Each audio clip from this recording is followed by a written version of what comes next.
अब जो दिवाली के बाद सुप्रीम कोर्ट में सीजीआई डीवाई चंद्रचूड़ ने आरजीकर मैटर को उठाने की बात की है, तो डॉक्टर्स इतने लंबे गैप से काफी परेशान दिखे हैं। जो खुद पिछले 2 हफ्तों से भूख हड़ताल पर निकले हुए थे, अभी भी पूरे जोर शोर से ये हंगर स्ट्राइक मेंटेन कर रहे हैं। वेस्ट बंगाल जूनियर डॉक्टर्स की ये डेडिकेशन देखकर उन्हें ऑल ओवर नेशन से सपोर्ट मिला है, जहाँ दूसरे स्टेट्स में भी ऐसे प्रोटेस्ट नजर आए हैं। और प्रोटेस्ट के इतने दबाव में फिर से वेस्ट बंगाल सीएम ममता बनर्जी ने जूनियर डॉक्टर्स को अप्रोच किया है। हालांकि वेस्ट बंगाल सीएम ममता बनर्जी और डॉक्टर्स में एक बार वापस से टकराव देखने को मिला है, और इस बार क्लैशेस किस बात से जुड़ी थी हम आगे देखेंगे। इसके साथ हम ये भी देखेंगे कि अब सीबीआई ने भी वेस्ट बंगाल स्टेट गवर्नमेंट पर कौन से नए सवाल उठाए हैं और कौन सी नई बात हमारे सामने रखी है। असल में डॉक्टर्स की इतनी लंबी भूख हड़ताल को देखते हुए वेस्ट बंगाल सीएम ने डॉक्टर्स से वापस से बात की और उनसे अनुरोध किया कि वे काम पर वापस चले जाएं। हालांकि जब डॉक्टर्स ने अपनी लिस्ट ऑफ डिमांड्स में कुछ गवर्नमेंट ऑफिशियल्स के रेजिग्नेशन की मांग कर दी, including state health secretary Shri Narayan Swaroop निगम,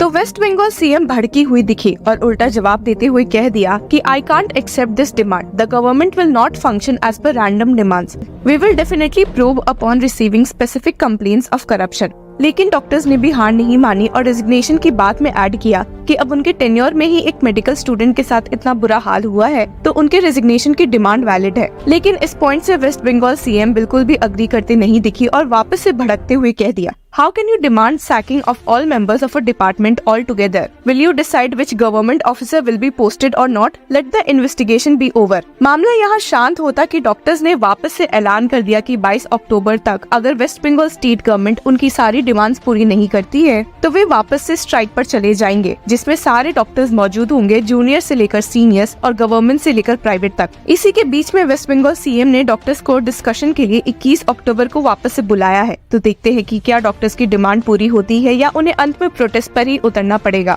अब इस रेजिग्नेशन के पीछे इतनी कंट्रोवर्सी इसलिए उठी है क्योंकि सीबीआई ने इस केस में एक letter West Bengal health secretary NS Nigam को भी लिखा था। जी हाँ, आपने सही सुना, लेकिन यहाँ केस काफी इंटरेस्टिंग मोड पर आ गया है क्योंकि स्टेट गवर्नमेंट इस लेटर के ही एग्जिस्टेंस को फॉल्स बता रही है। लेकिन इस लेटर के बारे में एक सीबीआई ऑफिशियल ने स्टेट किया है कि उन्होंने स्टेट हेल्थ सेक्रेटरी से यहाँ सवाल किया था कि why officials allegedly involved in the RG Kar hospital corruption case are still holding की positions at the medical establishment. यहाँ पर स्पेसिफिकली 2 लोगों की बात हो रही है जिनसे पूछताछ सीबीआई ने भी की थी और जो कि डॉक्टर संदीप घोष के करीबी बताए जाते हैं, देवाशीष सोम एंड सुजाता घोष। जहाँ doctor Debashish Som is the former head of the forensic department of RGकर Hospital and is currently holding the position of a demonstrator at the forensic medicine and toxicology. वहीं doctor Sujata Ghosh is an associate professor of the anesthesiology department। और इन दोनों के खिलाफ CBI officials ने कहा है कि these people were very close to the arrested former principal of RGकर Hospital संदीप घोष।